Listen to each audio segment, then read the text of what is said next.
So believe it or not, you can type words in Photoshop. If you are designing a resume, Photoshop should be your last choice. Stick to Microsoft Word for that. However, there are some pretty cool things you can do with text in Photoshop. There are 3 types of type in Photoshop: point text, paragraph text, and dynamic text. They are all created with the Type tool. You create point text by simply clicking once with the Type tool on the canvas. This lets you type single words or a few lines of text easily. To create paragraph text, you drag out a rectangle with the Type tool. This will create a defined region where you can put text. Whereas point text won't automatically wrap words, paragraph text will. That's the primary reason you would choose paragraph text. You can resize the box you defined with the paragraph text if needed. Doing that with the Move tool will increase or decrease the text size along with the box.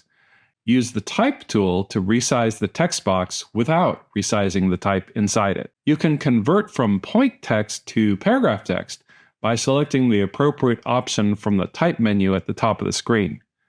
Speaking of converting from one to another, you can also convert your paragraph text to dynamic text here.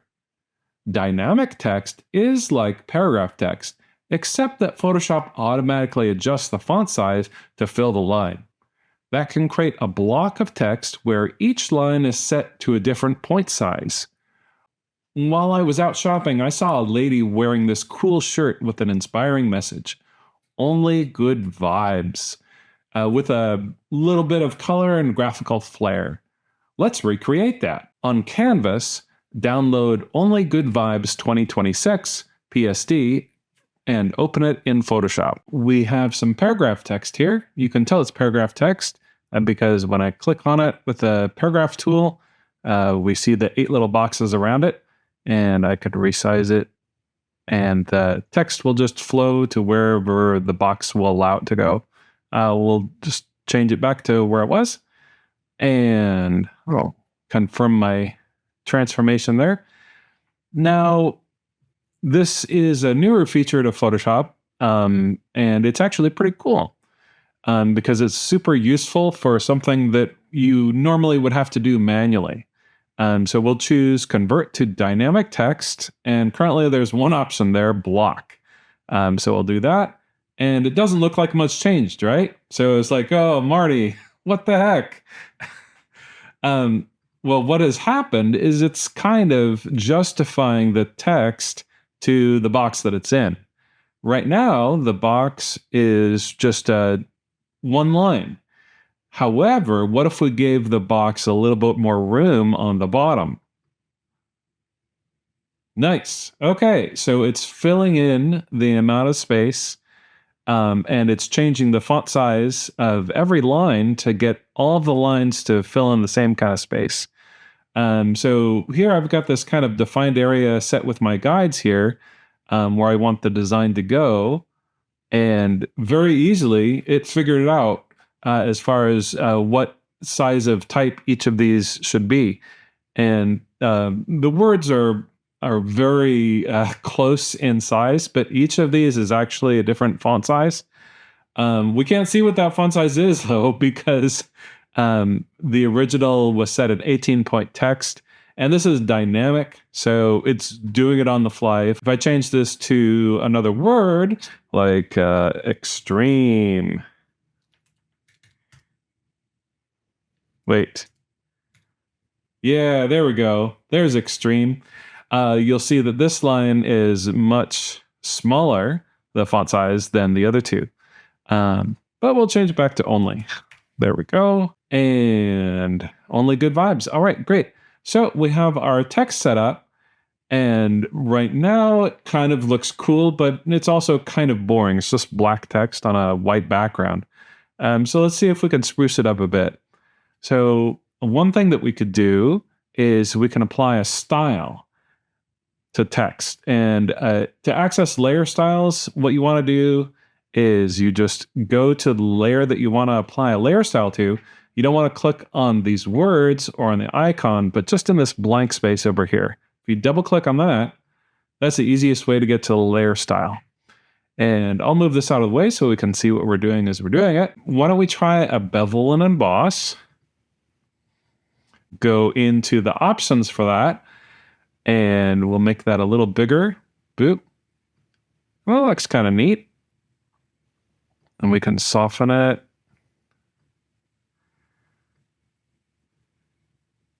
And you can change where the light is coming from. So if we go around here, and it's embossed on the other side. And there's all sorts of other options here we could go through, but I'm thinking this is not the approach we want. So I'm going to turn that off. And then what I'm going to choose instead, stroked text. So for this one, we could apply a stroke to the font. And right now the stroke is the same color as the font. So let's get out of this for now, and then we'll change it. So we want to change the color of the type. So we have our type selected, and I'll just go to the little swatch here, and then we'll change it to white. And you see we have this faint outline, which is what we want. So we're going to make that outline a little bolder. So once again, we'll double click on this blank space over here, and you'll notice that there's an FX. So that's telling you that this layer has an effect applied to it.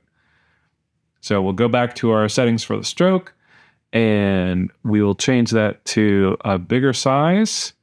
And it's not looking really great. Sometimes I'll see amateur design where this is the effect, and it always makes me cringe. So if you're doing a stroke to text, it's always a good idea to do outside or center. Inside doesn't look good. That starts to look very bad. The best is outside, because what that'll do is that will not distort the letter forms at all. So we just want to have something very legible, and that's starting to look good to me. We could change the color if we wanted, but I think we can go with black with this, and we'll get some color in different ways. Okay, so we have our effect applied to our text, and what we had was just a few design elements around the words.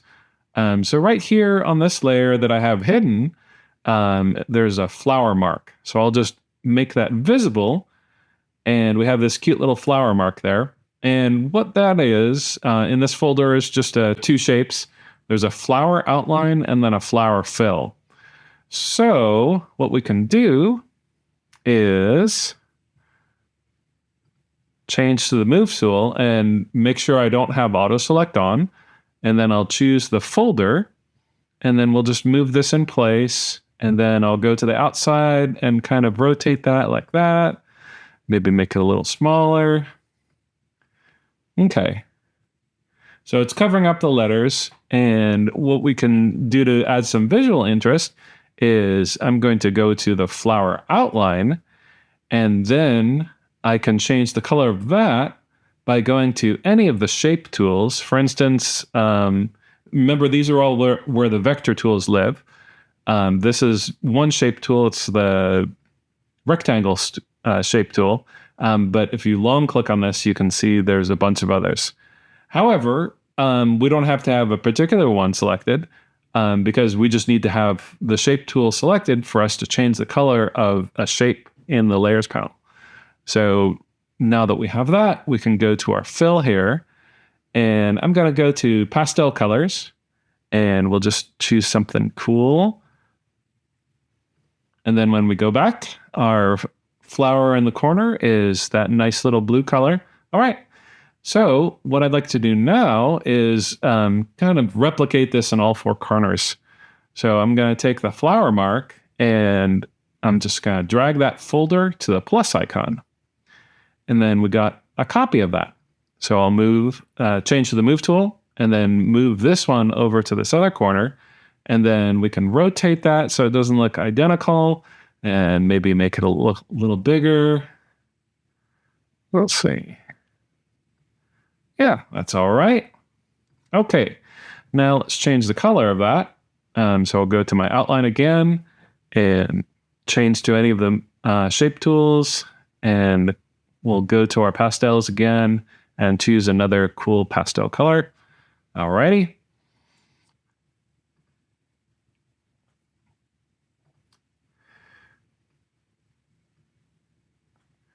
And then we'll go to this corner. In this corner, then we can rotate that even more. Okay. And boop. Then I'll go to my flower outline, change to any of the shape tools, and I think I'll choose a green color for this one. So in the pastels, I'll choose that green. Alrighty. And then we'll close that up because we need to make one more copy.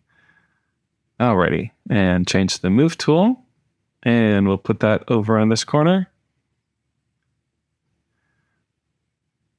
Let's see.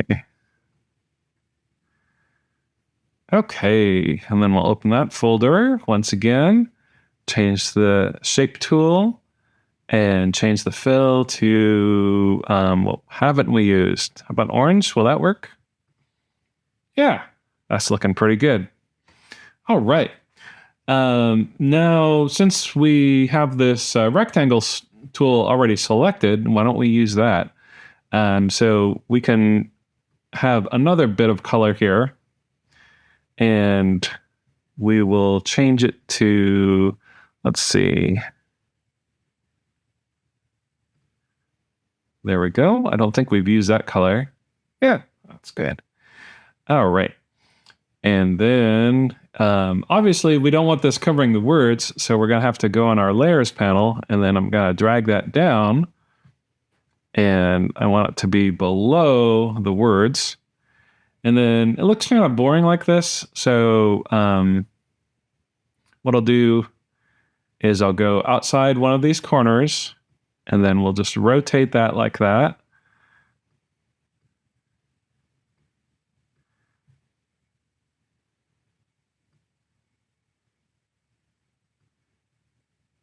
Yeah.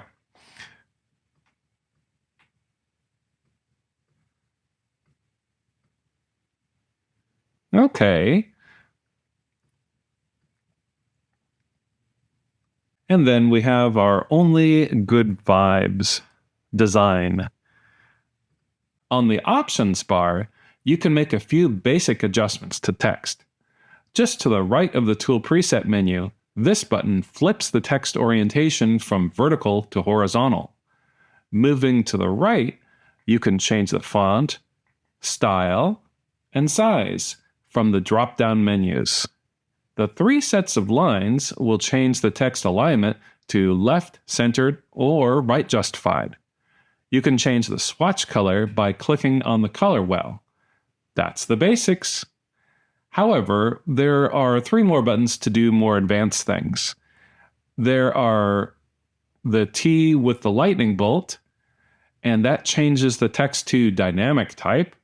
The T on a curve button lets you wrap text into different shapes, and the very last button gives you access to the full range of controls for setting type.